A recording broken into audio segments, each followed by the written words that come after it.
but once Drago did, started to navigate that matchup very, very well.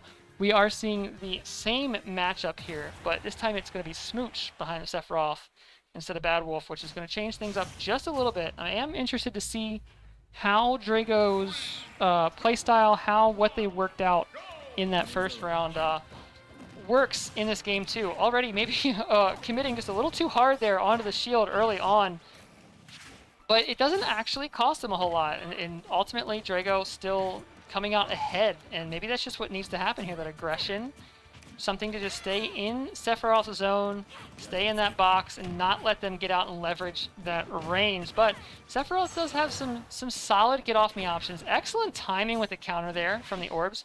Does take some retaliation, but at least you're not getting set up for a combo off of that.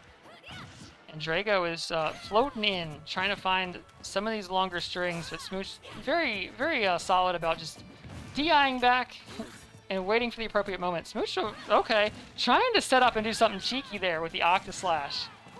Deciding against it at the last moment, but dash attack, man, that has so much knockback on it. Player to catch the get up, but Drago has exactly the right timing. Maybe not exactly the right DI, though. The up tilt is going to kill. And Smooch already taking an early lead here.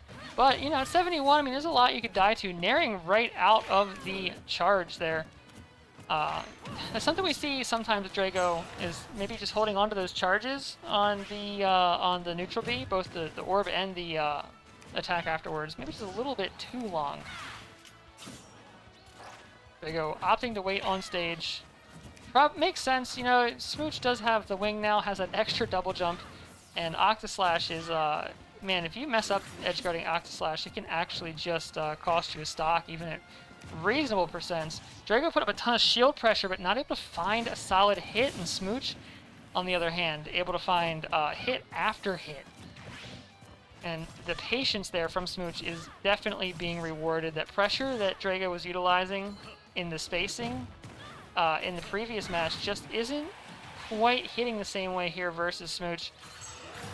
Octaslash going back. The counter comes out, but from too far away. That sword has, you know, you got 7 feet of range. That is going to outrange some counters at the end of the day. Timing out the counter to not have to deal with the projectile there. And, oh man, both players getting just like a little bit nervous, although on Smooch's side, I can't imagine exactly why. Holding the shield out, waiting for the right moment. A lot of shield damage on Smooch right now, but Drago just not really finding an opportunity to utilize or capitalize on it. That is going to be the kill, though. The down throw. I am not correct. Smooch still alive at 158. Drago really needs to find something big here, some kind of large hit to take a stock before Smooch runs away with this. This could just be the 3 stock. Stuck on the ledge here, rolling just enough distance to get through the forward tilt. Survives just that little bit longer, but it's looking pretty grim. At this point, you're just looking for data. You're looking for something you can work with your game to, you know, be able to turn this around. The up throw this time absolutely going to take the stock. So at least it's not 3 stock. You know, you got that going for you. You do need to hit one more hit, though. Hey, there we go. No JV3. All right, we are in business here. Drago is starting to pump out with some of those safer aerials on landing. The back hit of the up air, the forward air spaced properly, and it is definitely giving them a little more leeway and a little more opportunity to press buttons. That is going to be the paralyzer. Not quite enough range for the Lance follow-up, but still, though, Drago is holding onto the stock, is still managing to keep it together. Waiting out the flare on ledge, too. Smooch overshooting, but Drago finding little hits here and there, but not anything big enough to really threaten the stock just yet, which, I mean, at 58 is understandable, but Smooch now, at this point, it's starting to get a little scary. I mean, you still got a full stock to work with and more, and you're finding a hit every once in a while, but Drago is slowly whittling away your health. The counter, though, just out of range once again, due to just how much raw range is on that Sephiroth sword. Doesn't connect and provides a punish opportunity. Instead, Smooch taking game 1 with 2 stocks. Opting for Yoshi's story for game 2 makes sense. Take away some of that space Sephiroth has to play with. A little easier to kill off the top, which Corrin's up throw, and I believe a couple of her other moves also kill with. So Definitely makes sense as a pick here. Here we go, going into game 2. 3, 2, 1, go! It's always weird seeing a character like Sephiroth on like a super happy, like, kids game kind of stage like this, right? Like Yoshi's Story. He's so out of place. But nevertheless, here he is. Drago now, once again, we saw this game 1. Definitely seems to be doing very well. Oh my god, the tipper on the lance too. Wasn't quite the... Oh, it was the stock though. That was too far back for Smooch to recover. The wing, I think, did not even have time to activate there despite the percentage disadvantage. It means Drago is already a full stock up, and that is... That's what you want to see coming into game 2 here. I think Drago definitely got some data off of that last stock game 1 that might be enough here to carry them through. Oh, needs to be really careful in this top platform, though. It is very easy to die early up here. You could say the same thing for Smooch, though. Oh, Drago really trying to get greedy there at the neutral B. But, you know, you racked up a solid, 70% overall just through that. Orb's going to stop the ledge, but Smooch not able to punish. Man, that dragon recovery is actually, despite it being fairly linear, it can actually be difficult to punish. Smooch with a counter, though. Hey, linear, it doesn't matter how hard your linear counter is to punish. You run into a counter and a DLC counter at that, its stock is gone. And that's all there is to it. Smooch is trying to find a cheesy offstage early kill there, chaining his nairs together, but Drago with the proper DI is going to slip out. And now you see Smooch definitely playing a very defensive style, trying to hold on to as much percentage here as possible and even this back up. It is going to be on Drago here to try to get aggressive and try to find the stock and maintain this lead. Or, if not, to play very defensively back, which probably not your best bet versus Sephiroth. Once again, shutting down the counter with, or the recovery with the counter, but going out a little too far there is going to get hit instead this time. Oh, Drago trying to spike it, but Octoslash is a little too much range, a little too much priority for that. Drago is trying to find a way back out of this corner there, off of this platform. Looking for something, waiting for one wrong move from Smooch.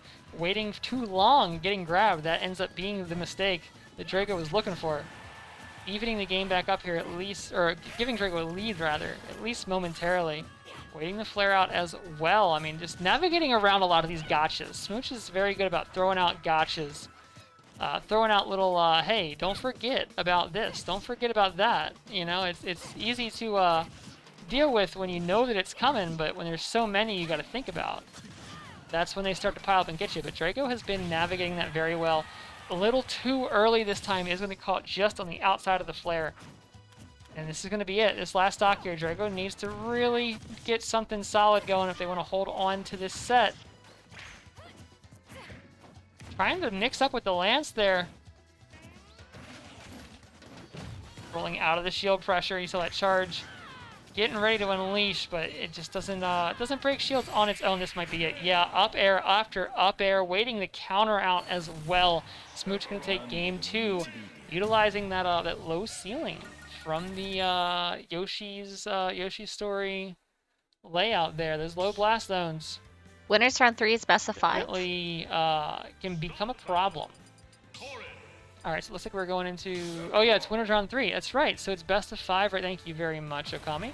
So this is best of 5. The set is not over. I forgot that... I didn't realize we're already that far into the... It is a small bracket tonight. It is a very small bracket tonight. Caught me off guard today. Definitely caught me off guard. All right, so... All right, so this is winner semis then. Oh, is it? Yes. Oh, I'm sorry. I've had this good. wrong. No problem. All right, so Smooch now. Going back to Yoshi's makes a lot of sense here for Drago. This was working very well on the previous game. Just couldn't quite clutch it out in the end. But, you know, once you're seeing a pretty similar repeat to the early parts of the last couple of matches. Smooch definitely seems to be like a bit of a slow burner when it comes to Smash Brothers. Sometimes takes some early hits and some early losses a little early on. Maybe not quite that much, but it's been known to happen. But then tends to find the data that he needs and start to deconstruct stocks after that. You know, being a stock down is never how long you want to wait till you have that data. Oh, just going for the cheeky downer there. That's like a vertical burst option coming from Drago. to maintain the pressure, and Smooch is utilizing the forward air into the platform just to try to mix up the timing. Drago is still just swinging though, and just swinging is working his way through it. I mean, it's shutting down some of Smooch's options, trying to even poke through. That's the one thing you got, you know, like this one of the very few things that you're going to be able to poke through and outrange Octaslash with is, you know, the big old lance on the Corrin forward smash, the Corrin side B. You got a lot of range on those. Back air landing, another stock on. Hold on, Drago might be just running away with this game 3. Might be the beginning of the comeback. It definitely seems like there's a solution that has been found here from Drago. Little too high. Smooch covering it well. We're up on this top platform. It's a terrifying place to be. No combo off of that throw, but it at least gets them both out of that situation where they could both very easily drop a stock for little to no reason. I guess when you're Drago, though, in this situation, you're not as worried about it, because like you mess up anywhere at 142%, you're losing a stock, right? May as well put them in a situation where it's the same way when they're at lower percent, right? Oh, and failing to recover there.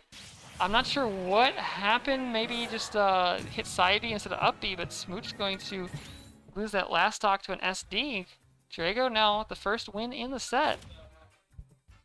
But is this the beginning of the comeback, or is this just a bump in the road here for Smooch? That remains to be seen. We are going to be playing on Smooch's choice of stage here, and I think I just saw Final Destination get locked in, which does make a lot of sense. I mean, a lot of Drago's damage has been coming from combos that were utilizing the platforms to extend them, to give those extra jumps, but without that, that's going to pretty significantly reduce the amount of value that Drago gets off of any given neutral win, and that's kind of a rough spot to be, terrifying spot to be. And already, yeah, you're seeing the the interactions be a lot more even here. But Drago still managing to keep pace. Smooch even breaking into some of the burstier options Sephiroth is capable of. The grounded Octaslash there with no charge, just to threat and remind, hey, I can move pretty quick when I feel like it. Did he just let it? He had Sephiroth impaled there, but he let go. Okay, that time Octaslash did actually get countered just out of the way of the jaws too. This stock has been threatened several times already, and we're very soon into this game. Smooch is looking for something to cover the landing. The DLC counter not out in time. Did Corrin's sword actually slip under that? Excuse me?